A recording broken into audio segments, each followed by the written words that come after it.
This episode is brought to you by Maybelline Brave Together, a global initiative dedicated to destigmatizing anxiety and depression and making support accessible to everyone. Need to talk? Connect with a trained counselor by texting TOGETHER to 741-741 or head online to the Brave Together website and access resources and support tools designed to help navigate everything from spotting the signs to how to practice self-care. Find support at Maybelline.com/bravetogether.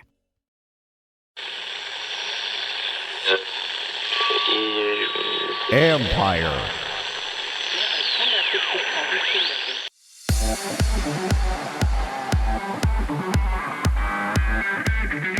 Can you get one-on-one training through your phone? I cannot wait to start getting into those ideas of how can we continue doing that, or world product. Hey, if you do this challenge, our partner is going to give you a ball, socks, cleats. Whoever does the most this month is going to get tickets to a World Cup match, whatever it is. Like, that's 100% we want to get into that. That's Shelby Erickson, co-founder of Boosta Training, where a vertical of personal training is finding a home in modern technology. This is the Future Sport Podcast. I'm Bram Weinstein.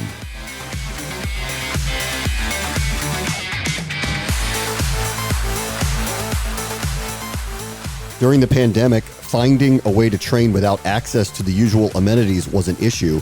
And now that we have returned to the fields, the age-old problem of having training on demand has resurfaced, and it's a hole in the market that Shelby Erickson and his co-founder Tim Donnelly want to fill. Our guests this week are Shelby Erickson and Tim Donnelly, who are co-founders of Boosta Training, which is a subscription-based platform with interactive, step-by-step teaching learning system that will enable teachers or coaches and students or players to train one-on-one remotely. Hi, guys. How are you? Morning. Doing well. Well, I'll let you pick. Tim, Shelby, you can either one of you can go first. What is the background for Boosta? Why did you guys start this? I'll take that one. I guess the first thing you'll notice is that Tim and Shelby's kind of like yin and yang.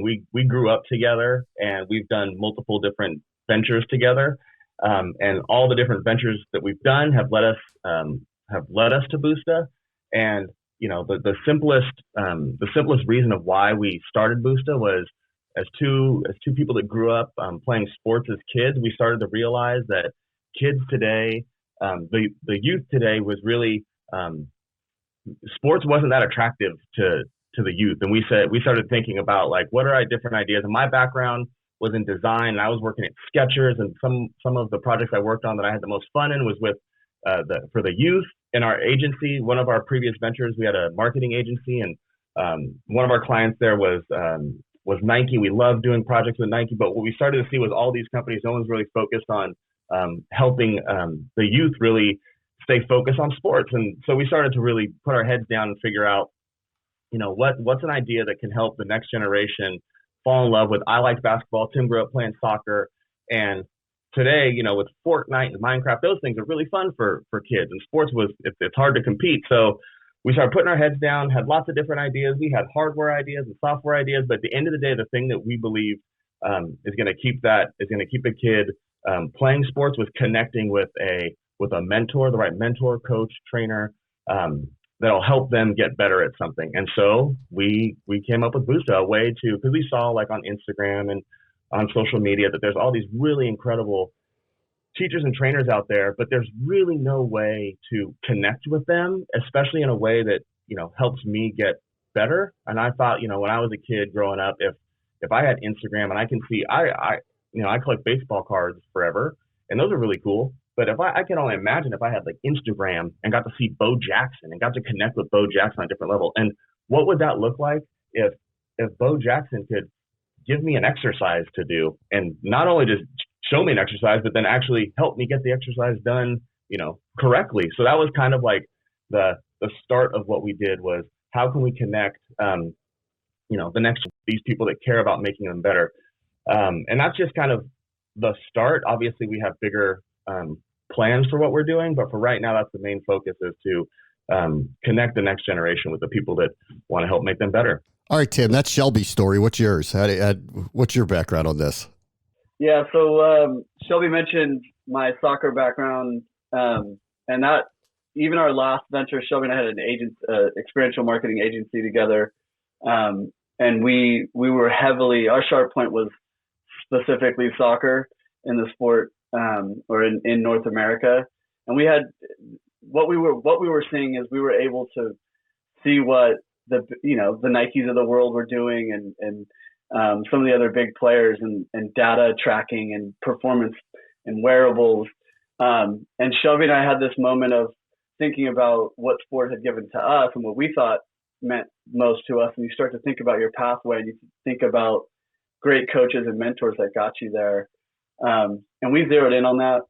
And we had the relationships, because of the agency work, to go to those great mentors and coaches that were out there and that were creating talent. And so, as Shelby said, as we were thinking through different iterations of what we thought this technology could be, there was a moment on field with a trainer, and when you get down into it, he was teaching it step by step to players on site. And the moment happened there was an epiphany of, if you don't necessarily have to be on the field or in person, and if you can remove time and place from a coach, that could unlock what we just said. 1-to-1 is a bad business. You're locked in on that. So immediately there was, hey, let's look at what we could do to use that known way of learning and empower a coach to be able to teach that lesson effectively using step by step. And can players remotely learn that? And we like what we see so far. So we're pretty excited. Okay. Can players remotely learn that? What's the feedback on kids and youth sports that are going through these trainings without someone literally there showing them what to do? Yeah. So what we focused in on is being able to, again, efficiently create a piece of content. There's existing technology out there, as we all know, especially with COVID. And again, Shelby and I had been building this, so the timing was interesting for us because the idea was there. And then it was basically our hand was forced to go all in on this idea at that point. But what we really want to do is to utilize existing technology, and the fact that with the phones being amazing as they are, and being able to film out on the field with a phone and create a piece of content, chop it into a learnable challenge, as we call it on Boosta, and keep that really simple and keep that natural. Step by step is very intuitive. So that's the in-app tooling that allows a coach to take something that they filmed on the field, which they're already doing, break it into steps so they can effectively get out all their tacit knowledge, all that knowledge they've built up over the years, and put that out into the world, and let a kid at any point log in, see that, and be able to attack it step by step. I mean, it just makes so much sense. And we do like what we're seeing. The other piece to that is what you get in the end is we also have a feedback loop, which is very critical to our product, big differentiator. And again, when you teach something really well and a kid's allowed to go through it step by step and really get from your mind what you're looking to do, in the end, you get a better product. The kid's pushing themselves. So then being able to give feedback and the way the product works, your feedback can be very quick and can be, very precise, which is all you really want. So that's the other element to this, is the level of connection through the step-by-step allows you to make sure that kid's practicing well, and then it allows you to provide an efficient piece of feedback via video, which, again, what we're looking at in the data we're seeing is what we want. The kid puts in, 45 minutes on an exercise, and after the coach has created it, it only takes them 30 seconds to a minute to give them feedback to inspire them to do it again and do it better. Shelby, let's talk about self-motivation for a minute, because you brought up things like Fortnite. I'm the perfect example of this. I have a 9-year-old who's a pretty good soccer player, plays a lot, also loves Fortnite, Madden, all he wants to play. This 9-year-old needs a little push to do these things at certain times. So how did you guys think through, when you're doing one-on-one and you're using young people, self-motivation of using the app and not having someone standing over them saying, this is what we do and when we do it? Yeah. Some of the original ideas were like, let's do something directly tied into like their, let's do something where they have to move outside to earn, points and money to work in Minecraft or whatever. But what we realized was like, we're not going to beat Minecraft. We're not going to beat video games. and a lot of the stuff that we saw, like one of our initial prototypes was like a shoe essentially that lights up if you're kicking the ball right or wrong. But what we saw was like those are just like bells and whistles of technology. And the thing that's going to motivate a 9-year-old is a hero or mentor of theirs. That's going to motivate them way more than any sort of flash in the pan technology that might look cool for a little bit. But if you can connect, because everyone, I had it. Most people had this person in their life that helped them get better at a sport. And that if we can get your 9-year-old connected with one of our trainers that inspire them way more than you as a dad or because I have 2 kids of my own, and I'm the same way, that our kids, they won't listen, they kind of listen to us, but they'll definitely listen to the people that they admire, the people that they follow. So part of our job is connecting these kids with these trainers, and a lot of these trainers have huge built-in audiences, which is great for us.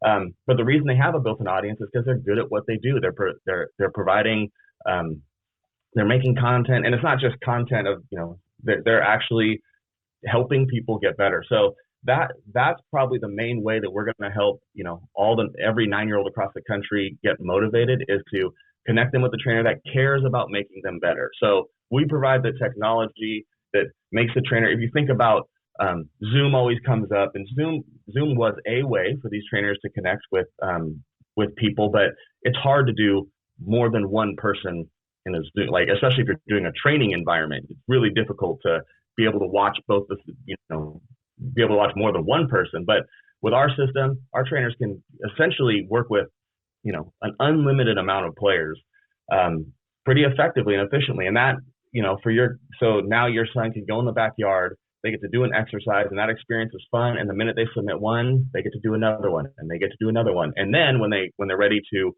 the next day, now they have feedback from the trainer that says, "Hey, you did that one pretty good, but I want to see you do this better." And we've gamified it a little bit. We have lots of other plans to gamify it more, but we needed to make sure the core system of this one-to-one training remotely worked well. And so that's what we're getting into now, is keeping the 9-year-olds engaged for more than just one exercise, making sure we motivate them to come out tomorrow and the next. This episode is brought to you by the Elder Scrolls Online. Today is the perfect day to start a brand new adventure. Join over 20 million players in the Elder Scrolls Online. With this award-winning role-playing game, play any way you like. Discover the mystical lands of Tamriel through grand quests and epic battles. No matter your playstyle, you can create a character that's distinctly you and roam freely across an ever-expanding world, from Morrowind to Skyrim to Oblivion.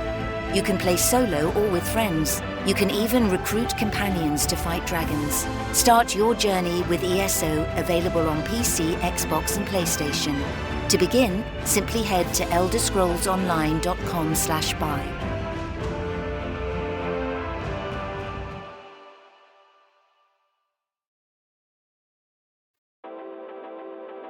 Guys, are you looking for that extra confidence when it's time to have fun?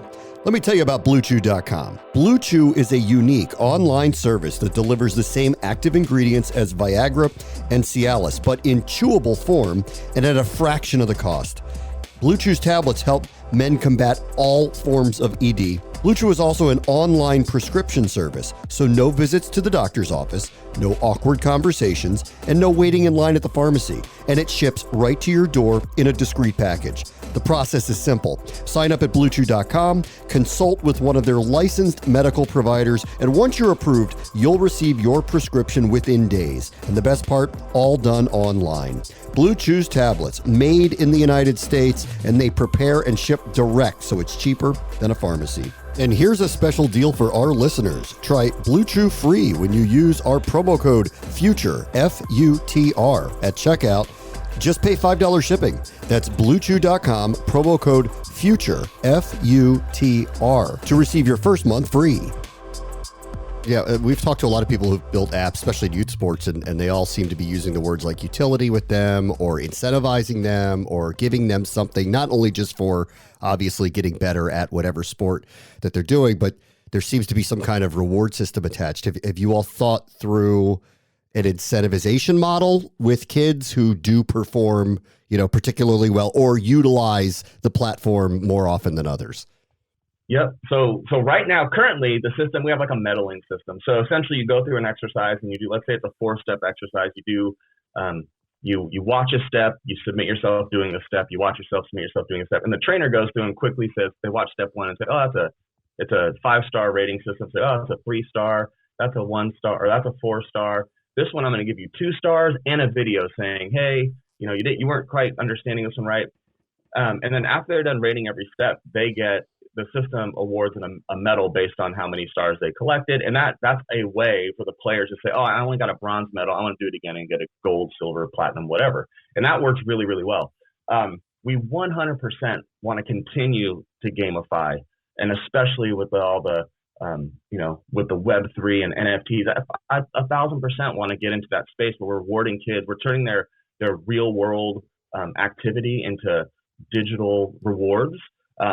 We didn't want to bite off more than we can chew. We wanted to make sure, again, that the system works and works well. That's the primary focus of us, is making sure that we can help people get better. And then as we continue to prove that out, I can't wait. That is where I cannot wait to start getting into those ideas of how can we continue to incent our world product. Hey, if you do this challenge, our partner is going to give you a ball, socks, cleats.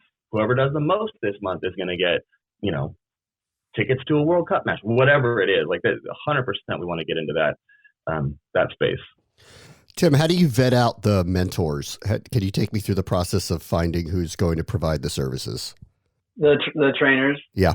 At this point, yeah. So with us, again, I think it's evident that though the platform could be for anyone, in the phase that we're in, it was about finding the authorities in the game, both for us as an early technology, but also to see if we could scale the best minds. And so with our background, again, jumping into this, again, it's why we started with the sport of soccer, because I think you could imagine this scaling way beyond soccer, and that is the plan. But we wanted to start there. It was the epiphany moment I talked about was with a soccer trainer, and the background that we have, and the connections that we had, and wanting to make a difference there first and foremost. And many of these authorities that we're speaking of have tried things, and just technology has fallen short. But also the breadth of what we're calling trainers on the platform. We have individual private coaches that have been doing this for a long time. We just talked just a few weeks back, announced a partnership with Duke men's soccer teams for the coach there and players on the team. Because of NIL, we are able to work with college players, which in youth sports in this country, that is a lot of the reason many parents and kids want to play sports, is to go play professionally, but at the same time get into a big college. So we're excited about what we've done there. And we have future plans of working with professional, semi-professional teams again. And what you get from that is you get that inspired consumption, to Shelby's point. If it feels like a hero, if it feels like that's where you want to go, and now we've closed that loop and you're able to work with the athletes that you see as idols or heroes, giving you feedback, I think that's part of what we're getting at with. That's the connection at this point. That's getting a kid to get in the backyard and work at a rate that is almost unfair. The other thing there is both benefit from that, right? The mentor in this case sees themselves and that kid. They once were that kid, and the kid's looking up and it's taking all of that in like a sponge because of who's directing them.